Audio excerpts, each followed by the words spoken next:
Magandang araw po sa inyong lahat mga kabuksi. Ngayon po makyat muna tayo sa kabundukan para bisitahin po yung mga kapatid po nating mga Aita.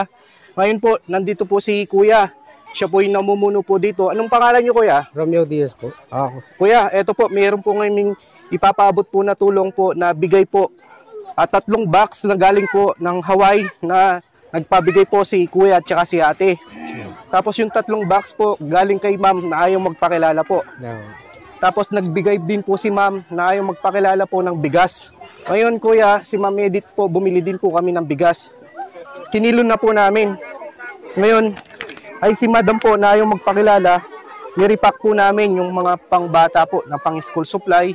Tapos may dala din kaming candy. Tapos itong mga damit na ito, halo-halo po ito Kuya. Meron pong damit pambata, pang matanda, may sapatos, mga laruan. Yan po, ipagkakalob po namin sa inyo Kuya. Maraming po salamat sa lahat po ng bigay po ng relief good po sa amin dito. Kahit malayo po, kahit ano po yung daan, napuntahan po. Marami po salamat sa inyo po yung sa nagbigay po lahat sa relief food po sa mga bata. Maraming salamat po. Opo. Bali, anong sitio ito Kuya? Sitio Bulacan po. Sitio Bulacan. Dito po sa Kapasno Kuya. Dito sa Tarlac po. Ngayon po, ito po yung mga bata, tsaka din po yung mga matatanda. Para ipagkalob po natin yung bigay po ni Ate and Kuya galing pong Hawaii, tsaka si Ma'am na kababayan po natin na nasa ibang bansa na nagpadala din po ng 3 balikbayan box, at si Ma'am Edith po nagpaabot po ng cash na karagdagan po pambili po ng bigas. At Kuya, no, meron din po tayo pala dito no na 3-in-1 Kuya, no. Ito po shampoo po ito. Gagawin po ito Kuya, no, baka laruin po ng mga bata, no. Nilagyan po namin siya ng shampoo para mabigyan din po lahat. Tapos may dala din po kami ng mga sabon, mga dilata, tapos may bigas, no Kuya? Marami po salamat. At ngayon gagawin po natin, yung po mga hindi pa po nag-aaral ng mga bata, bibigyan na lang po natin sila ng candy. Tapos yung mga nag-aaral, sila po yung mabibigyan, no? Honest na lang po tayo, no? Sabihin nyo po kung nag-aaral po sila o hindi po, no? Para yung po mga nag-aaral po, sila po yung mabigyan po. Dito po. Dito po hindi. Yun doon, Mandaron. Yung dalawang pila. O, unahin na natin yung hindi nag-aaral. Dito na. Yung lagyan na natin ng candy. O, sige po. Papabutan nyo na po. O, sige po.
maraming salamat po sa ipinaabot po ninyong tulong sa aming mga ita po dito sa Sitio Bulacan.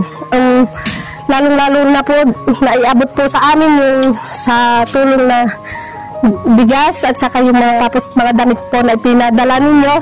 Maraming salamat po sa kababayan natin na nandyan po sa ibang bansa po. Magandang hapon po sa inyo po, sir. Lalong-lalo na po yung ibang bansa na nagbigay sa mga school supply, mga papel, mga candy. Nagpapasalamat din po kami na inabot po sa amin yung mga project po ng mga tumbok po na binigay ninyo na box. Tapos po yung mga damit po, tsaka mga gamit po sa mga bata. Marami pong salamat po, sir, madam, kung sino man po nagbigay sa amin. Sana man po pagpatuloy nyo ang pagtulong sa amin dito sa Sitio Bulacan, lalong-lalo na po sa mga pangangailangan po namin. Maraming salamat po.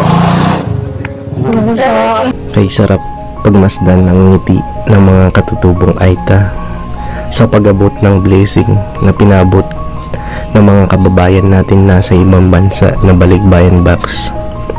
Napakasarap sa pakiramdam na makatulong at makikita sa mga mata at ngiti nila na sobrang saya at excited sa kanilang natanggap mga damit, mga laruan, bigas at iba pa. Hindi mababayaran ng anumang salapi ang kasiyahan na naidulot natin para sa kanila. Masarap sa pakiramdam ang makakatulong sa mga kababayan nating mahirap at nangangailangan.